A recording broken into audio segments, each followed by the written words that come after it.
So saya try tengok satu-satu. Okay, so kawan awak so far semua dapat ke? In the end 2 MnO4, 2 MnO4. Ada lain-lain ni. Ding ding ding. Okay. Ni 2 MnO4. So ni ada 2 MnO4, 2 MnO4. So 2 MnO4 ada 5 H2SO3. 5 H2SO3. Ni tiba-tiba lain ni. So macam mana tu? Kena pastikan kenapa boleh lain. And then awak punya produk akan dapat 2 MnO2 plus. MnO2 plus tak? 2 Mn2 plus. So 2 dapat 2 Mn2 plus. And then 5 SO4 2 minus. So yang ni dapat. And then yang the last part ada 3 H2O. So semua dapat, yang ni dapat 3 H2O. The last one dapat 4 H plus. Okay, maksudnya dekat dalam equation awak ada darat 5. Satu equation darat 5, satu equation darat 2. So betul lah kat situ. Ni ada silap ni, mana yang ni. Yang ni silap ni, mana kesilapan awak ni berlaku. So kena check lah awak punya equation tu. Kalau check MnO4 minus 8H plus, betul dah. Kat mana silapnya tu? Kenapa boleh dapat 12 in the end, kenapa boleh dapat ni lain ni? Tak ada 12H plus ni. Lepas tu 8H2O. Kawan awak dapat betul, macam mana tiba-tiba awak dapat lain daripada yang lain. So kena check balik ya siapa ni. So terima kasih bagi hantar untuk soalan nombor equation nombor 2. So terima kasih bagi yang bagi. So kita check sama-sama semua dapat tak final equation yang sama. Kalau ada lain tu maksudnya adalah silap kat mana awak buat. Okay, so pergi pada setiap akhir equation, so semua orang akan dapat zinc. Yes, dapat zinc. And then SO4 2 minus. Semua dapat satu saja, SO4 2 minus. Dan semua dapat 4H plus. Yes, semua dapat 4H plus. Zinc pun semua sama. And then SO2 pun semua hanya dapat satu saja. And the last ada dapat 2 H2O. Semuanya betul lah tu. Awak punya cara untuk balancekan equation ni semua adalah acidic lah. Paling senang je lah. Ni pun tak payah darab 2 ke apa ke, darab berapa sebab awak punya elektron dah sama. So senang kat situ. Senang je kan kalau awak follow step by step tu, sebenarnya senang saja untuk awak nak balancekan equation. Tak ada susah pun. Okay. Kenapa masalahnya? Kenapa boleh lain? Lain berbenar ni. Okay, so kita cek satu-satu. Untuk yang P4, okay, awak dah bagi kepada 2, P dengan HPO3 2 minus. So yang ni P4 pun HPO3 2 minus. Tertinggal ke? Ingat charge kalau awak tinggal dan bila awak balance kan tak ada charge, habislah awak punya equation tu nanti. Sebab tu dah merepek dah sampai 48 HPO3 tu. Okay, so sila make sure charge tu 2 minus tu betul ke tak tu. Okay, P4 tak saya kata step pertama kita balance kan. So kawan awak balancekan 4 lah sebab kita nak dapatkan 4P. Okay, lepas tu sebabkan O awak oksigen awak 4 darab 3 ada 12. So kawan awak balancekan letak 12 H2O. Dan total belah reaktan 12 ni ada 24 H. Tapi dekat belah reaktan dekat belah produk dah ada 4H. So tinggal lagi 20H lah. So ni H kena tambah lagi 20H plus. So kawan awak betul kat situ. Okay, and then kawan awak kira elektron. So elektron untuk H2O kosong, P4 pun kosong. Okay, tapi untuk HPO3 2 minus 4 darab 2 tadi kan. So patutnya itulah kawan awak letak kat situ negatif 8. Okay, and then 20H plus maksudnya 20 lah. Negatif 8 tambah 20 maksudnya dapat 12. So charge yang lagi positif adalah belah produk. So kawan awak letak tambah dengan 12 elektron sebetul supaya kita boleh tolak 12 tolak 12 dapatlah kosong sama dengan reaktan. Okay, betul kat situ. And then equation yang kedua, P4 dengan PH3. PH ni tak ada ion lah. Okay, and then P4. So kawan awak balancekan 4 kat depan. Settle. And then H awak ada. Sebab tak ada O, so kita terus balancekan H lah. 4 darab 3, 12. Maksudnya ada 12 H belah produk. So just balancekan dengan tambah 12 H plus. So kalau kira oxidation number, so sini 12. Sini kosong, total dia 12 plus 12, ini kosong. So kat sinilah kawan awak tambah 12 elektron. So 12 tolak 12, dapatlah kosong sama dengan produk. Dah settle, kawan awak gabungkan. Sebabkan dia sama elektron, 12 dengan 12, so boleh cancel. And then, okay, kawan awak ada silap kat situ. 12 dengan 12 kita boleh cancel lah tadi. Settle. Ada apa lagi yang sama? Okay, H plus kita boleh potong-potong. So yang tinggal 8, tu kawan awak buat tinggal 8. Ada betul tinggal 8 H plus.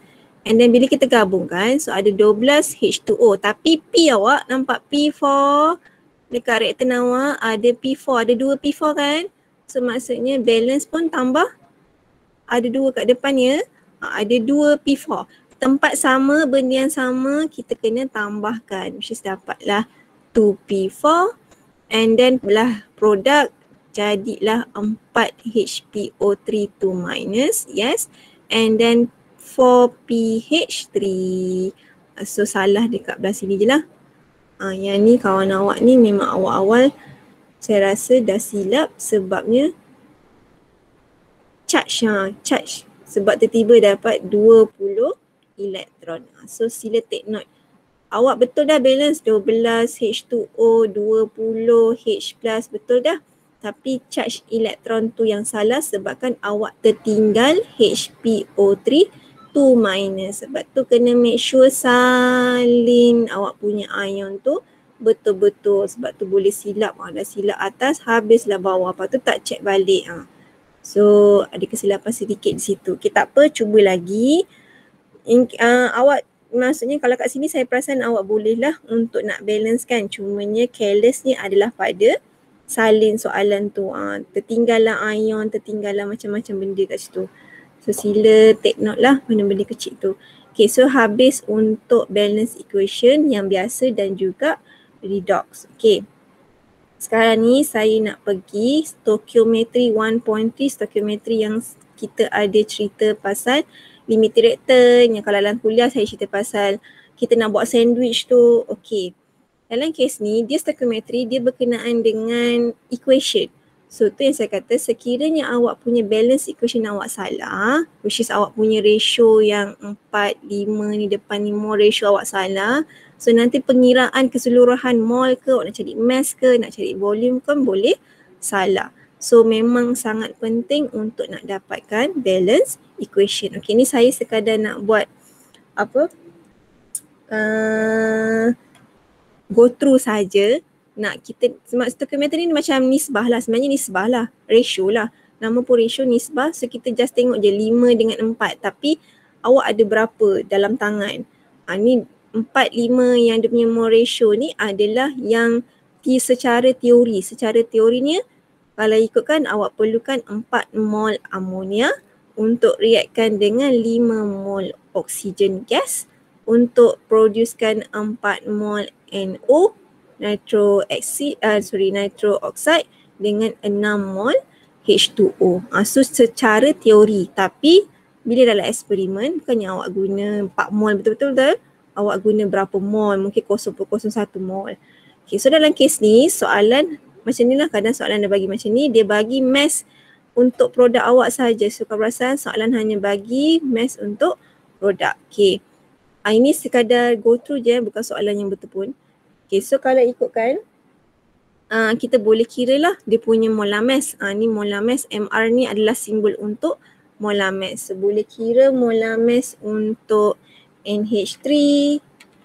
So 14 tambah 3. Ni kalau siapa nak buat bolehlah buat. So gram ni 16 darab 2, so 32. NO 14 tambah 16. So akan dapat sini 30 kenapa? 30 yang ni air macam biasa dia 18 gram per mol. Okay, so mol ratio adalah daripada equation tadi saya bagi tahu. So sini 4, 5, 4, 6. Okay, mol. So nak dapatkan mol. Sekarang ni soalan hanya bagi untuk nitro oxide sahaja. Di mana daripada nitro oxide punya mass kita boleh dapatkan mol lah untuk nitro oxide. So di mana 7.5 darab 10 negatif 3 bahagi dengan molar mass. Dia 30 tadi yang awak dapat tadi kat atas ni. Dia akan dapat 2.5 darab 10 negatif 3. Okay, apa yang sebenarnya nak terangkan? Yang ni lah, awak reaktkan sebanyak 2.5 mol yang secara sebenarnya, secara actualnya. Kalau eksperimen, awak guna 4 mol. Tapi secara actualnya kita guna 2.5 mol. So untuk 25 mol untuk 4. Tapi sekarang ni kalau kiranya bila kita guna 4, awak perlukan 5 mol O2. Tapi sekarang ni yang sebenarnya awak hanya ada 2.5 mol. So maksudnya bila guna 4, nisbah dia adalah sebanyak ni. Tapi sekarang ni awak punya nisbah awak 5. So untuk 5, bila untuk 5 berapa mol yang sebenarnya kita nak guna?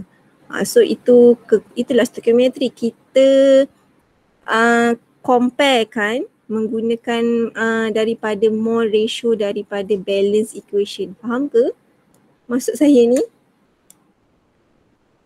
Ini dia punya konsep. Kita guna mol ratio. Mol ratio daripada mana? Mol ratio daripada balance equation.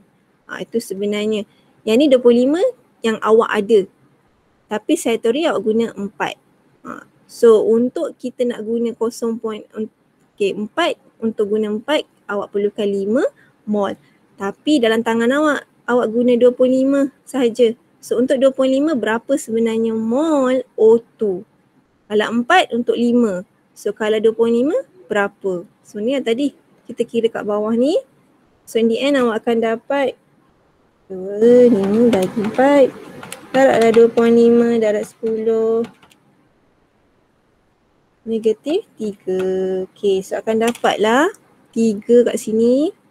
1.125 eksponen negatif 4. So secara teori tadi kita guna 4 untuk awak hasilkan 4 untuk nak bila awak guna 5 mol O2. Tapi yang betul-betulnya bila awak hasilkan 2.5 mol ni, mol O2 yang awak guna adalah ini sebenarnya. Faham tak itu maksudnya? Yang 454 ni secara teori tapi yang sebenar kita guna berapa. So itulah konsep stoichiometry. Kita nak dapatkan, kita boleh dapatkan produk daripada reaktan ataupun reaktan daripada produk.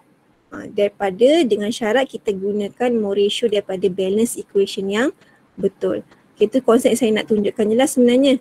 So untuk soalan, dia akan lebih tanya kepada limiting reaktan. So kalau ingat, limiting reaktan adalah reaktan yang menentukan awak punya produk dan bila habis reaction, awak punya reaktan tu akan habis lah.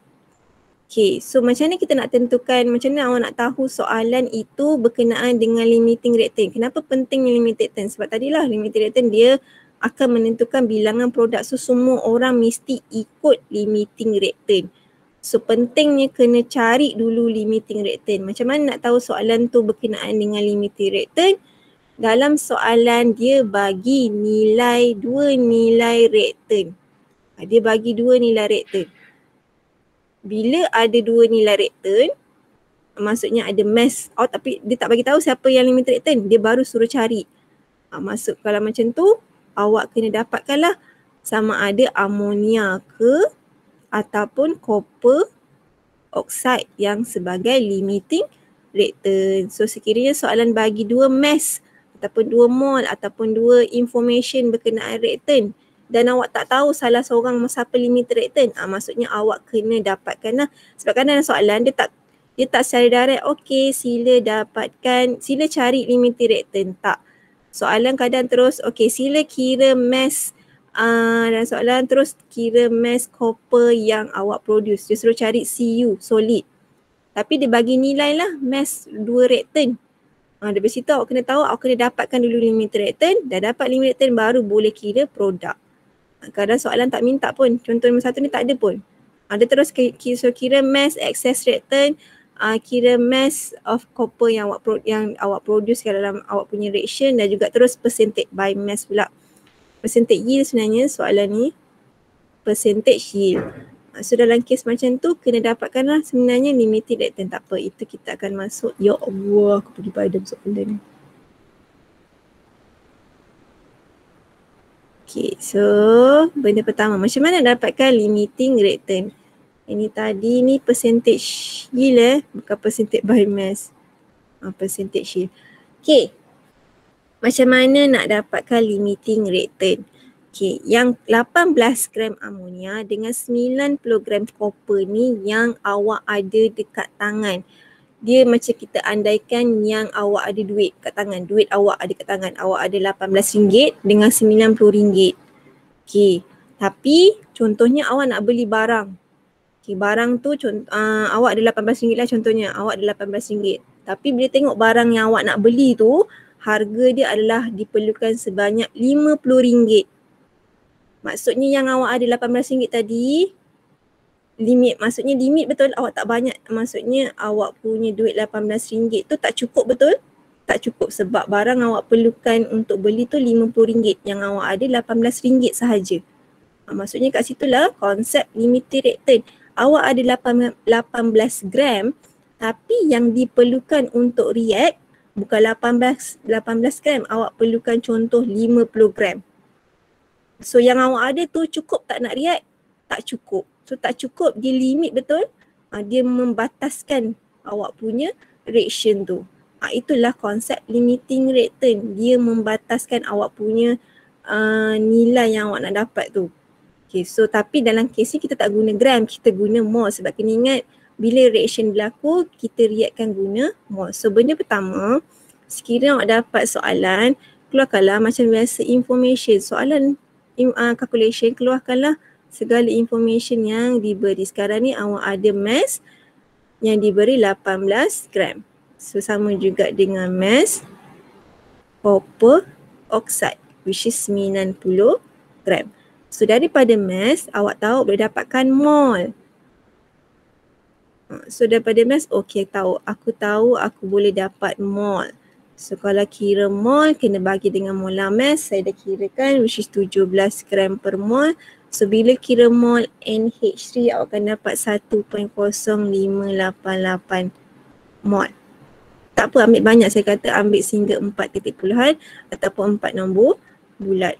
So dalam kes ni copper oxide 90 bahagikan dengan 79.6 gram per mol akan dapat 1.1306 mol. Yang ni tadi saya kata 18 gram dengan 90 gram yang kita ada sekarang ni. Maksudnya yang available. Sebab tu kena tulis, wajib tulis sampai merah tu. Available yang kita ada sekarang ni, yang awak ada kat tangan awak ni. Okay, tapi kita tak tahu. Sekarang ni kita nak cari berapa yang awak perlukan sebenarnya, needed bila kita nak reactkan. Dalam soalan kita perlukan 2 mol untuk react dengan 3 mol. Tapi sekarang adakah 1.588 ni awak gunakan semua ataupun sebenarnya awak gunakan sebahagian saja. So kita nak cari needed dia berapa, yang diperlukan dalam equation ataupun dalam reaction tu berapa. So cara macam tu kita guna daripada balance equation lah. Which is yang ni dah balance Okay, sebelum tu sekiranya untuk soalan circumetry ni awak kena pastikan awak punya equation dah balance. Make sure dah balance, saya kata betul balance, betul, baru kita boleh proceed untuk cari limited reactant. Sebab kadang soalan dia bagi je equation tapi sebenarnya tak balance lagi. So first step sila make sure balance equation. Okay, ni dah balance lah, tak ada masalah. Okay, terus pergi nak cari yang needed. Sebenarnya kita perlukan berapa? Okay, daripada secara teori awak perlukan, okay, bila kita nak cari needed tu kita ambil salah satu lah. Betul ke kita perlukan sebanyak 1.1306 ni sepenuhnya? Okay, so benda pertama Okay, secara teori awak perlukan 2 mol NH3 untuk reakan dengan 3 mol copper oxide. Okay, secara teori. Kenapa daripada teori? Sebab kita ambil daripada equation. Secara teorinya awak perlukan 2 mol NH3 untuk reakan dengan 3 mol copper oxide. Okay, kalau perasan saya guna tiga line ya. Memang kena guna 3 line, kita menunjukkan dia sebagai equivalence ataupun bukan equivalence, maksudnya dia tak sama. Awak tak boleh letak sama dengan sebab dia tak sama. Dia ratio lah sebenarnya. Nak guna yang titik bertindih pun boleh, tak ada masalah. Tapi kalau siapa nak guna yang line ni kena pastikan dia 3 line lah. Okay, tapi ni secara teori. Ni from equation to mol needed untuk bila kita nak reakan dengan 3 mol copper oxide. Tapi yang awak ada sekarang ni hanyalah 1.0588 mol NH3 sahaja. So sebenarnya berapa mol copper oxide yang awak perlukan bila kita total habiskan mol NH3 ni? So maksudnya bila nak kira bahagi 2 darab 3, so maksudnya akan dapat mol copper oxide awak sebanyak ni lah. So bila kira akan dapat 1.5882 mol copper oxide. So bila awak guna totally 1.0588 mol amonia, awak perlukan sebenarnya sebanyak 1.5882 mol copper oxide. Yang ni kita perlukan, kita panggil sebagai needed. Tapi tengok balik, kita comparekan yang awak ada dengan yang awak perlukan. Yang awak ada cukup ke tak? Tak. Tak.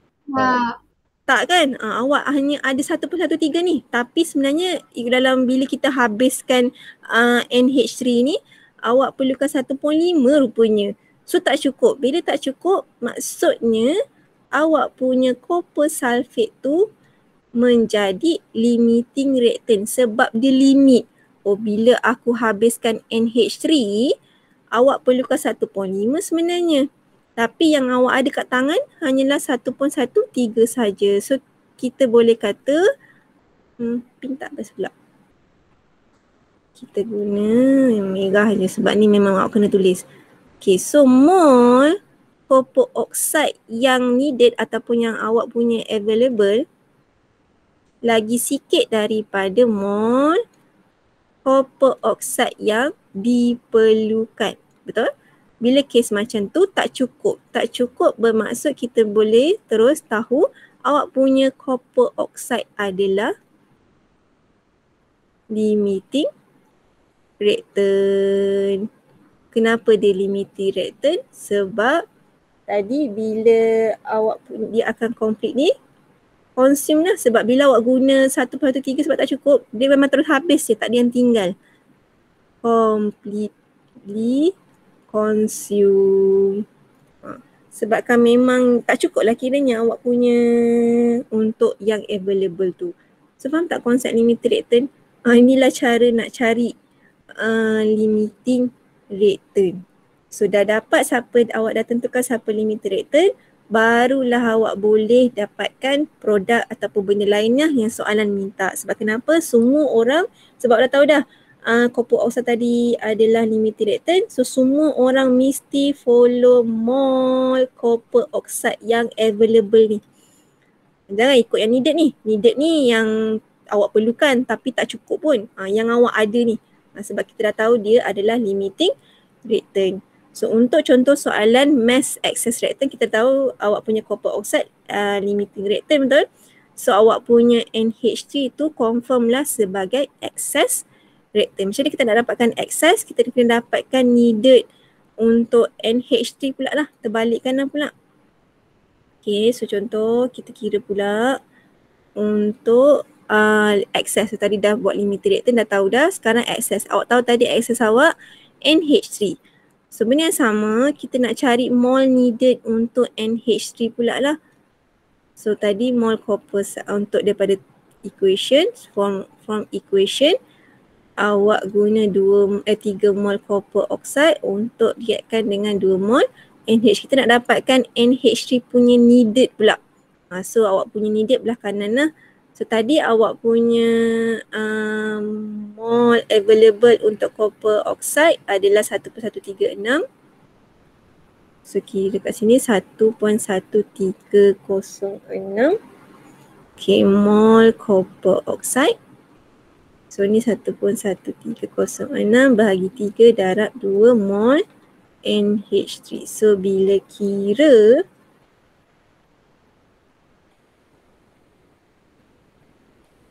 akan dapat 0.7537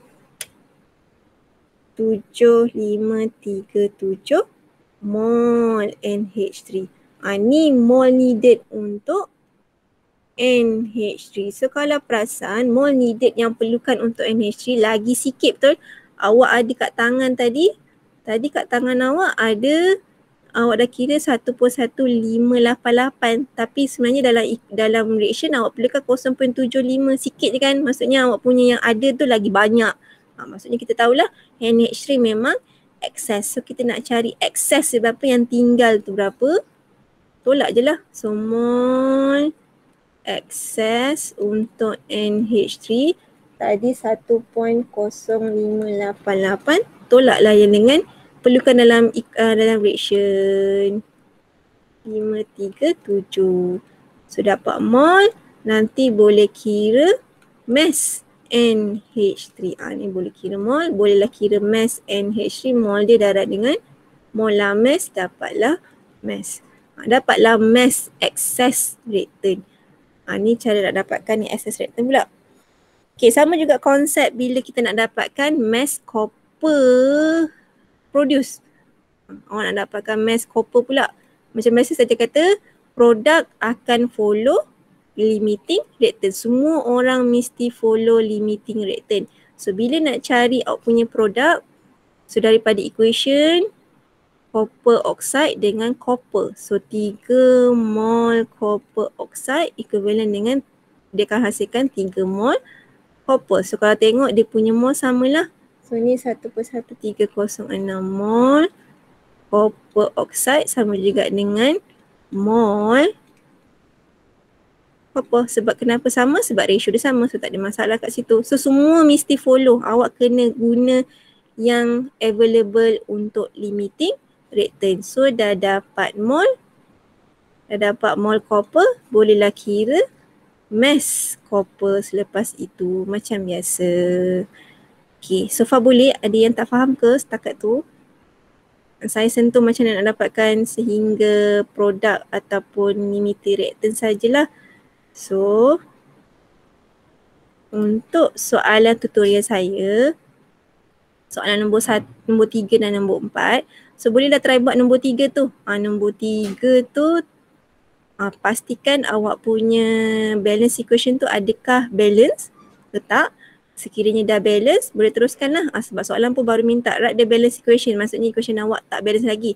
And then determine the substance mana satu yang limiting reactant. Dia tanya siapa limiting reactant. So boleh carilah siapa limiting reactant, sama ada CCl4 ataupun SbCl3. So boleh try dulu soalan nombor 3.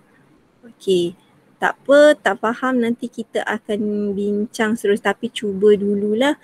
Try dulu. Tak faham part mana nanti tanya saya balik. Okay.